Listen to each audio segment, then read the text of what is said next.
My name is Barbara Lamb, and I'm a psychotherapist in California. And in addition to all the psychotherapy work that I do and regression therapy, I have become extremely involved in what we call the crop circle phenomenon.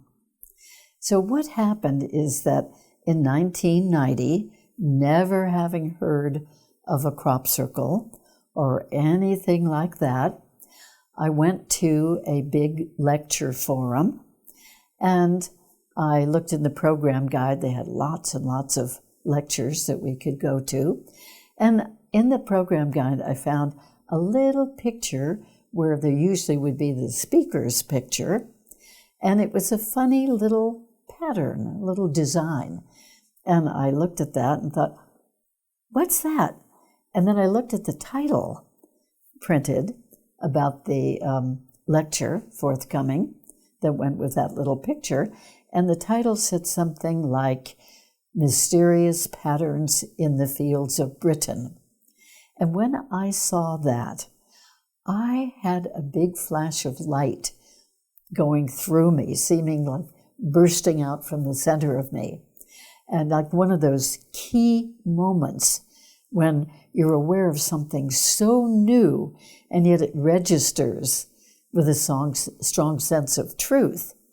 So I had this big flash of light, and the thought that came into my head was, oh, we're being communicated with from out there. Now, this was happening in 1990 when I was not yet doing any regression work with individuals to recount the details of their extraterrestrial encounters. I wasn't even sure that there was such a thing. But I just had the sense immediately that whatever these patterns were appearing in the wheat fields of England, that they were a communication from some other intelligence. So then and there I decided, okay, unquestionably I have to go to that lecture and find out what this is all about. So I did go to that lecture, and the speaker was showing photographs and films and videos of these beautiful, huge patterns, crop circles, that were laid down in some of the fields in England, forming really beautiful designs and patterns, and nobody knew where they were coming from, and they'd happen instantly, it seemed, overnight, in the dark of night. So halfway through that lecture, I was so inspired, and I found myself slapping my knee and saying to myself, okay, that's it. I'm going to England next summer to check this out for myself. So that next summer was 1991, and I found a way to go to England and have somebody drive me around because I didn't want to drive on the left side of the road just then. I've been doing it every year since then, but I wasn't ready yet. And we visited several crop circles, and one thing unfolded after the other. One synchronicity happened, leading me further and further into knowing about this phenomenon. There was a group in England at the time for quite a number of years called the Center for Crop Circle Studies group. And just through meeting the right people in the right crop circles, I found out that there was going to be a meeting of this group, and I had already read some of their articles and information. There was going to be a meeting of that group in a particular back room of a country pub. And I asked, could I possibly go to that meeting? I mean, I'm just this woman from America, and I don't know any of these people. And I was told, yes, just go in quietly and just sit there and be part of that meeting, which I did. And while the other people, about a dozen people, were talking about the crop circles that were happening that particular year, 1991, a young man came in with a folder, manila folder, and it had a big 8x10 photo of a crop circle that had just been seen for the first time that day. And it was such a magnificent design formation as a crop circle that the leader of that group said, "Oh, this is beyond the pale." It was so complex and so beautiful. And I, taking a look at that picture, aerial picture of that crop circle, I found myself, I didn't plan it, it just happened, I found myself raising my arm and saying, as if saying to the universe, "Okay, that's it, I'm in," which meant to me, I am dedicating myself to this phenomenon, the crop circle phenomenon.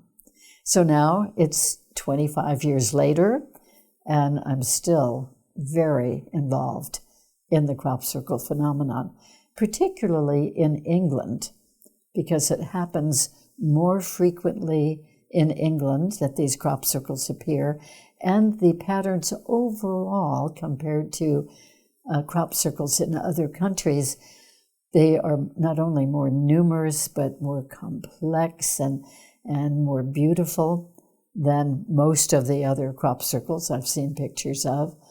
And it is a wonderful continuing phenomenon. So after 1991, of course, I rushed back the next summer, 1992, and then I didn't have anybody driving me around, so I was on my own on the left side of the road. I took my son, who had graduated from college at that point, and he was the navigator and I was the driver. And we managed to get around and not have any accidents or anything. So I thought, oh, I can do that again.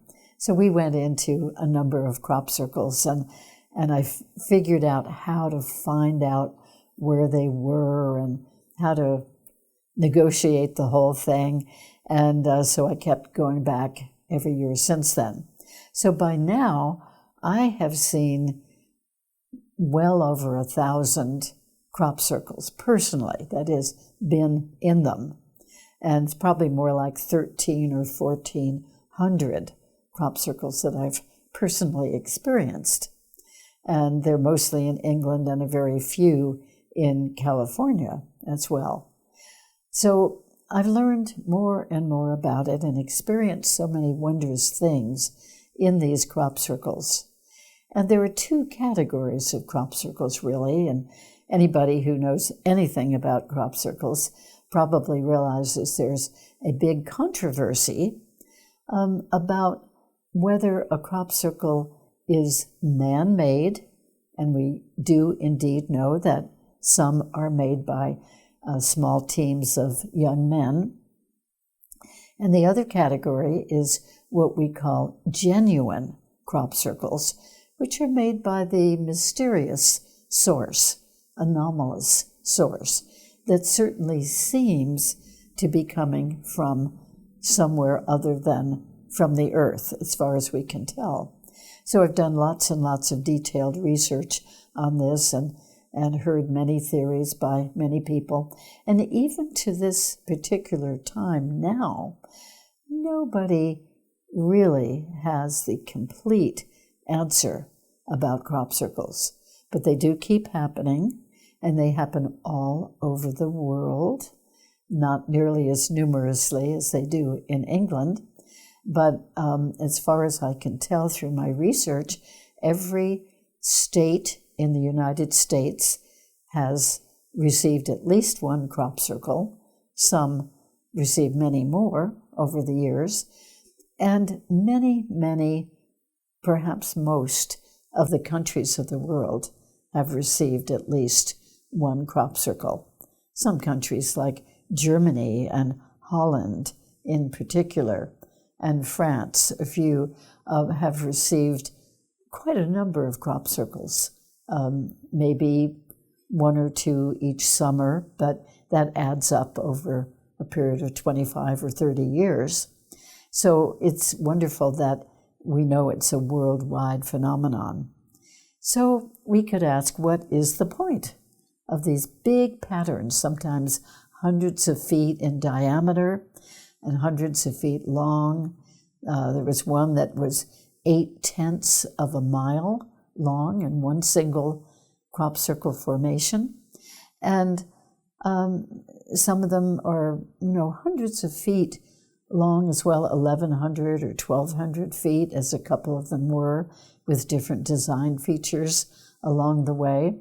Some are smaller, maybe 100 feet diameter, but still, that's a pretty impressive thing that suddenly one morning, people discover that there's a whole new crop circle laid down in a field where they know there wasn't any the day before. So most of these crop circles seem to be made mysteriously in the middle of the night. And the English countryside, where these happen, in the crop fields, the English countryside is very, very dark at night. There are no street lights or even house lights on near the fields in the middle of the night. And so it's very dark, and yet these precise, beautifully laid down patterns happen. And many of the patterns show symbols. Some of them show symbols that we can recognize, like Christian crosses, for instance, or astronomical features, or the Star of David, or the Kabbalah tree of life, or the menorah, or some of the Arab symbols as well, and some of the ancient symbols from ancient India that are showing up as crop circle patterns. And quite a variety, and some of them show forthcoming eclipses, or the Shoemaker-Levy comet, which had 21 pieces in it, during a whole procession across the sky, as it did happen in 1994. And each one of these pieces of Shoemaker-Levy comet hit planet Jupiter. And every time one of the pieces of that comet collided with Jupiter out there in space, there was a new crop circle in Wiltshire County, England, that depicted the next impact. And whereas the patterns had started out with some design features almost like the head of something, like the head of an insect of some sort, each pattern had, of the beginning patterns, had 21 different circles trailing along like a tail. And then each time another piece of the comet hit Jupiter, there would be another crop circle with one fewer pieces in the tail, until all of the pieces of the comet did collide with Jupiter. And then the very last crop circle that appeared in that series of crop circles, it showed that the whole phenomenon was sort of wrapped up and finished.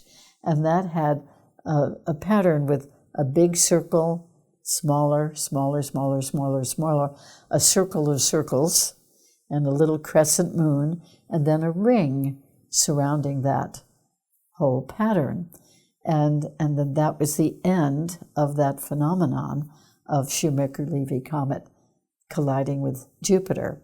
So what was happening above, so below? What was happening out there in space? We were given symbols of that very same thing each step of the way happening here on Earth. So there have been many, many symbols that people can recognize, and then also many that don't get recognized by humans. They probably have meaning to whatever the intelligence is that is creating and giving us these crop circles, but some of them maybe we'll never know if there was a particular meaning to the pattern, although it seems like there is a meaning. Many of these crop circles have outstanding geometries in them. They'll show things like Fibonacci spirals or Sierpinski gaskets, these kinds of geometrical features that I had never even heard of until these crop circles happened. And then, of course, I was challenged to really learn about them. And the golden mean proportion is showing up in a number of crop circles. And the nautilus, the unfurling of life, such as we see in the nautilus shell, that is showing up in some of the patterns. Also, the metaphysical symbol of the flower of life has been showing up not only in English crop circles, but in crop circles in some of the other countries as well.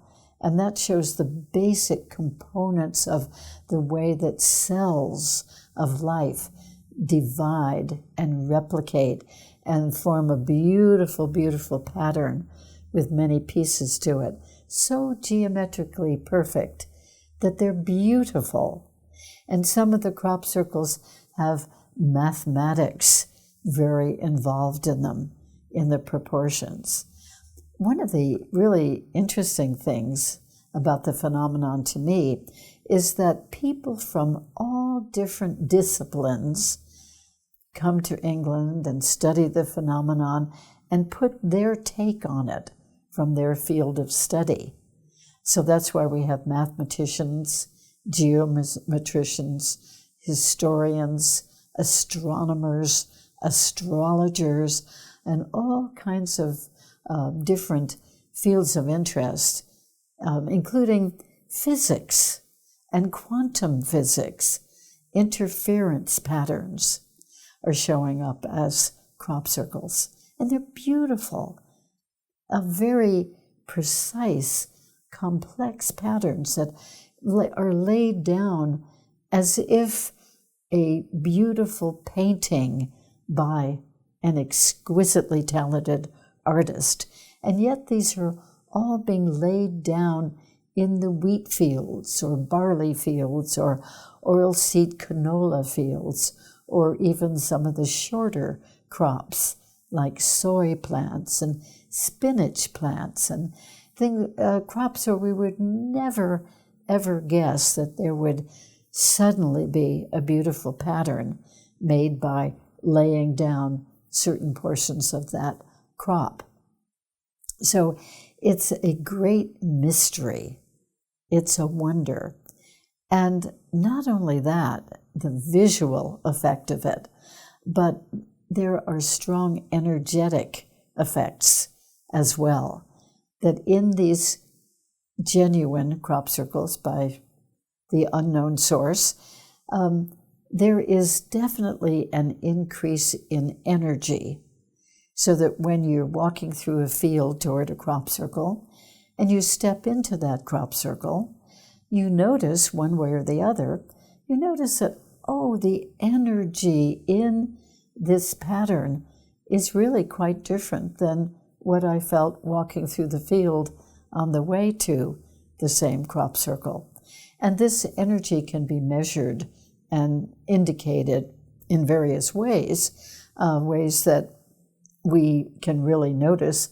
For instance, some people go in with electronic or electrostatic voltmeters, and that will show an increase in electronic kinds of energy.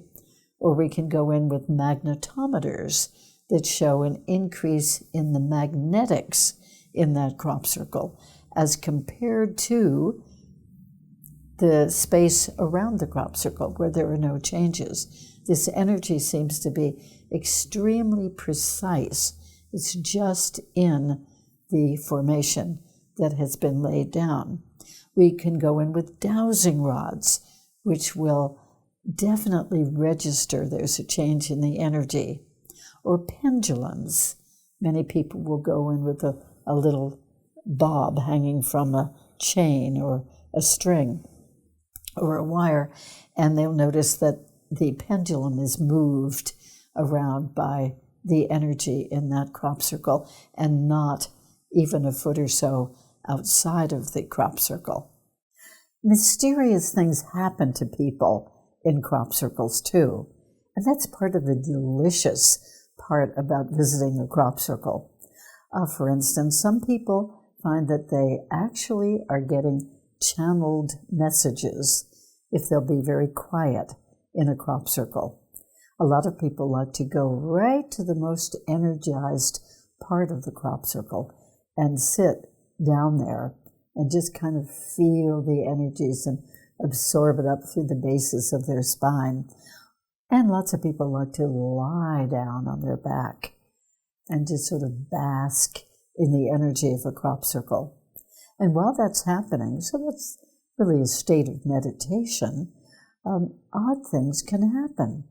And they have happened to me and to many other people, which is a sense of suddenly thoughts to do with the crop circle will drop into your mind. And for instance, there was one in the year 2000, and this was before I was aware, anyway, of hearing, as we hear now, quite a bit about solar flares, being coming off the sun and possible potential danger to us here on Earth. And that particular summer, I was in one crop circle where when I lay down and just sort of basked in the wonderful feeling of being on the earth and in that energy of the crop circle, I kept hearing solar flares, solar flares. This crop circle is showing solar flares. That's what this symbol is. In other words, open up to learning about the solar flares that are actually happening from the sun. Another time I was in a crop circle lying down in a portion of it, and the message kept coming, infinity, the continuation of infinity. And then later, when I finally saw the aerial shot of that crop circle, I realized, it was a whole series of the infinity symbol, that like the Möbius strip. And I hadn't realized that when in the crop circle. When you're in the crop circle, sometimes it's difficult to see the whole pattern. And the best way to see the whole pattern is from an aerial photograph or flying over the crop circle yourself. And then you can see the whole beautiful pattern. But people do have a lot of experiences, including out-of-body experiences. I've had about 3 of those in crop circles, and suddenly you're just not there anymore. And then you're doing something out of body at near or far distance, and then suddenly you're aware of lying down on your back in a crop circle again. You've really been gone for a while. And that's a very nice thing as well. Some people have actually been physically healed of strong ailments, one type or another, inside a crop circle.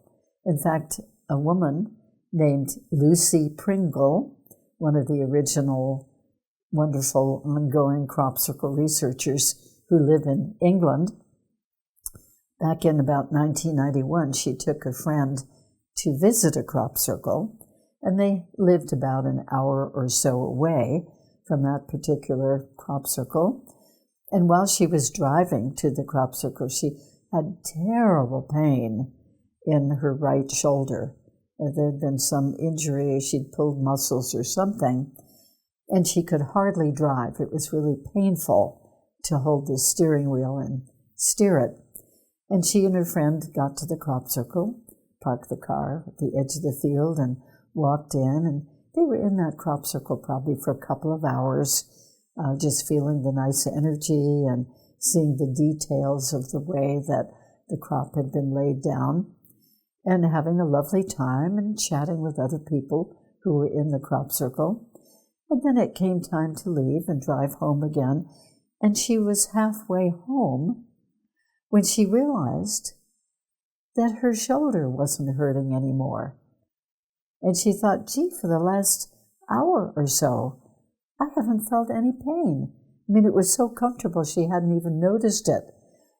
But she realized that her shoulder, with terrific pain, had been healed just by the energy of the crop circles. So that was a whole new thought about crop circles. And since then, 1991, she's been doing experiments and doing surveys and interviewing people and taking written accounts of many, many other people who've had something really strong and rather dreadful healed and completely healed. They remain healed from being in certain crop circles where the energy is such that that kind of healing can happen. So isn't that a wonderful thing? That these beautiful patterns come and with these energies which actually are beneficial to people.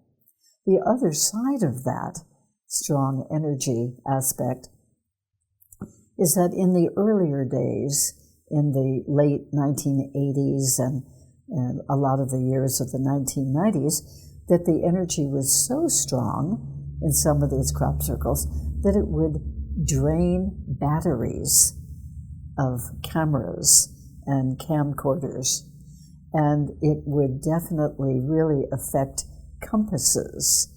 And people didn't like having their batteries drained, and their watches would stop. So anything sort of electronic seemed to be affected in some of the crop circles that had particularly strong energy. And sometimes those batteries would restore, or the watches would start again after the person had left the crop circle and might be a mile or so away from it, driving down the road, and they would start up again. In other words, away from that energy. But in the 2000s so far, it seems like whatever the intelligence is that makes the crop circles, that it might have toned down the intensity of the energy to some extent, because I do not hear reports, nor has it happened to me, of draining of batteries and stopping of watches and so forth. But still, compasses are affected in some of these crop circles. What happens is that the compasses go spinning around like mad one direction, and then reversing direction and spinning around like mad. And then when it settles down, instead of pointing to true north, and we know where true north is in Wiltshire County because of the layout of the landscape, it's never pointing truly to true north. It's always slightly askew from that. And we think that's because of the energies in the crop circles. That doesn't happen in another field or outside of the crop circle. So there still is plenty of energy going on in there, but not to the extent that it affects instrumentation so much. Some people used to experience in the 1990s and earlier that being in a crop circle would give them a headache. Or the rare person would say, oh, it's making me feel really dizzy and nauseous and just not good at all. And yet when they would leave the crop circle and be out for maybe half an hour or more, they'd come back to feeling their normal, healthy self. But now I don't hear reports of that either. So I think that the crop circle makers, whoever or whatever they are, have realized that the amount of energy they'd put in a crop circle is a little bit too much for many human beings, and they've lessened it to some extent. So it's exciting to me that the crop circles are happening all over the world, as I said, and not only that patterns are being put down in the crops, but there are some notable examples of patterns that are carved into the earth, such as in hard-packed desert areas. I don't mean deserts with big sand dunes and all of that, but there are a lot of just sort of flattish, dry areas, dry soil, or very, very little growing on them. So I have several pictures with my crop circle pictures of these carvings, these big, hundreds of feet long and in diameter, patterns that are actually carved into the earth. A very notable one, in fact, the most notable one that I know of, is the ancient India pattern, the Sri Yantra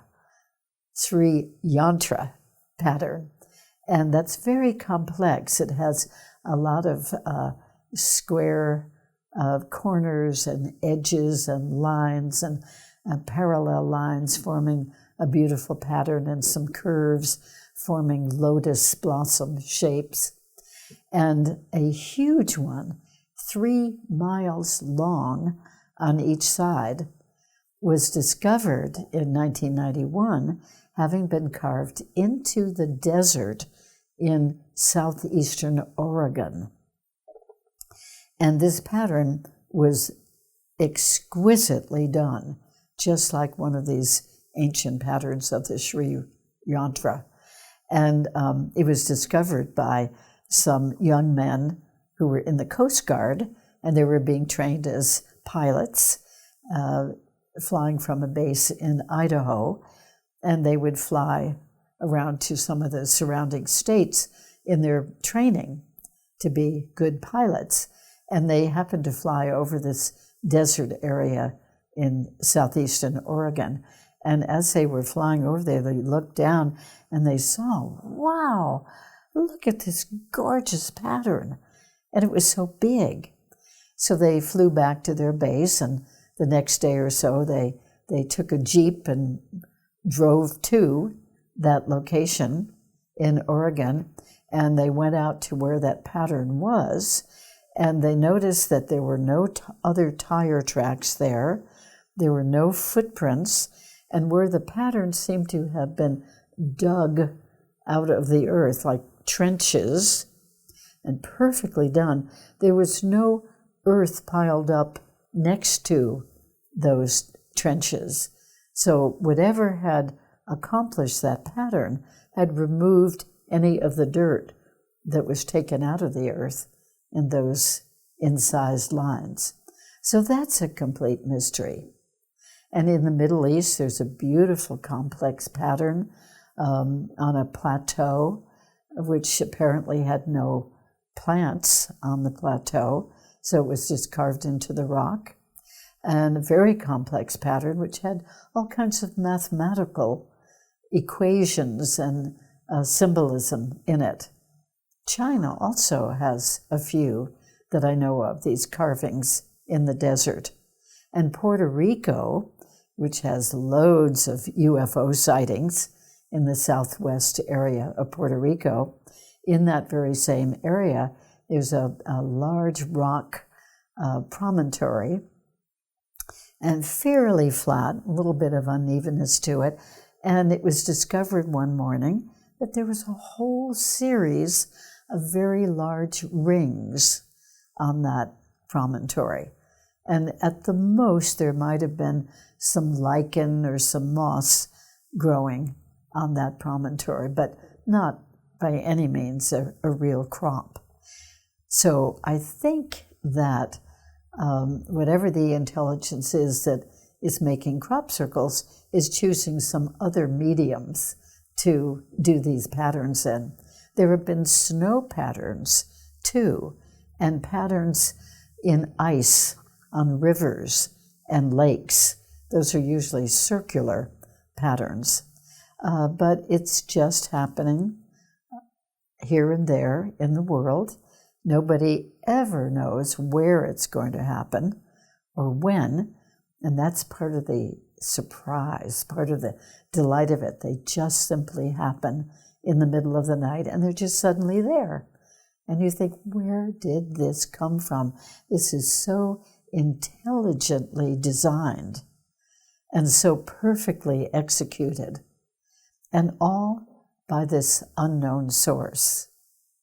So we have to acknowledge, I think, every time in talking about crop circles, that there are also some man-made crop formations.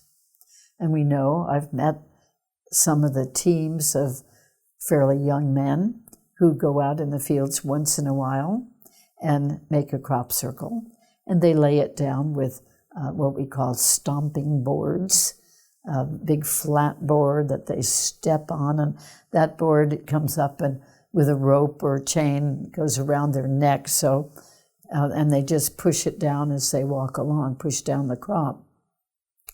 And I must say that they can make quite a nice looking pattern. That is, if you're in the air and look down on it or take a photograph of it, they can do some really nice looking patterns. However, when you go into one of the man-made crop circles, you notice a big difference.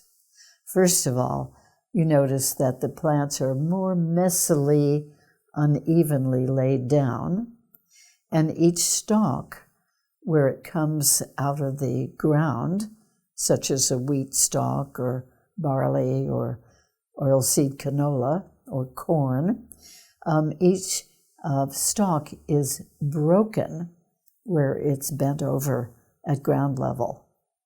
And that means it's been stomped down forcibly by a person putting foot pressure on a board, or maybe even a garden roller. Some people do them that way. So the plants die, and they look lacking of luster, even the very next day. They're just dead plants lying there. And the whole crop circle, if it's made by men, has no increase of energy whatsoever. In fact, in my experience of being in man-made crop circles, they're just dead and lifeless and flat feeling, nothing enlivening and inspiring like you have with the genuine crop circles. But again, they can make nice looking patterns from a distance, from the air. So that's an important feature, is that we like to figure out when we go into a new crop circle, is this one genuine, made by the anomalous, mysterious phenomenon, or is it man-made? So that kind of keeps us on our toes, and we can't take anything for granted. I mean, we really have to notice and feel and sense and use some of these measuring indications, measuring instruments, to see whether it's man-made or genuine. But it's all part of the phenomenon. And even some of the men whom I have met and talked with over the years, at some length in many cases, they claim, some of them, that they are awakened in the middle of the night, on rare occasion, and telepathically told to get up and call their friends who make crop circles with them and go out to a particular field, and then they will be guided, instructed to make a pattern. Now, where does that message come from? That's unknown. I think that's where the genuine crop circles come from, whatever that intelligence is. So these men will get up and go out in the middle of the night and make a crop circle. And while they're laying down the crop, they have no idea what the pattern is going to be. They just kind of follow this guidance or this instruction that seems to be coming through them. And they finish the pattern. And they might have a general sense of what the pattern might look like, but they don't know specifically. But they'll come back a few hours later in the light of day, or they'll see an aerial photo that's been taken of that crop circle, and then they'll see what that pattern was that they made. So that's a very important part of this phenomenon, I think, that they claim often that the patterns are sort of given to them in their mind. And I look at it as that in that kind of situation, these men are part of the delivery system from whatever that creative intelligence is, that instead of the creative intelligence making the crop circle themselves, sometimes, at least, they guide humans to deliver the crop circles instead of their doing it. But the design is by these other beings. So that's a very interesting thing as well. Sometimes these men, and I've met a couple of them who seem to be very sincere in talking about this, that is that they will sit and meditate and receive from some other intelligence, receive a pattern that they say they never would have thought of themselves. And they'll draw that pattern on paper. And then maybe another night, or even later that night, they'll go out in the field and replicate that pattern in a crop circle out in the field. But they say that the initiation for that crop circle and the designing of the pattern definitely came from some other source that inspired them to do that. And then there are patterns that where the people who make these crop circles will definitely sit down and plot out a design and take that on paper and replicate it as well as they can in a field. But I think proportionately there are fewer man-made crop circles, way fewer than there are crop circles made by the genuine, mysterious source. And that's a controversy that may always go on as long as this phenomenon continues. One of the things that's intriguing to me about all this is that from year to year, we don't know if there will be crop circles the next year. We hope there will be, and we assume there will be when we plan our trips over there months in advance of the summer. But we don't know. We can't count on it.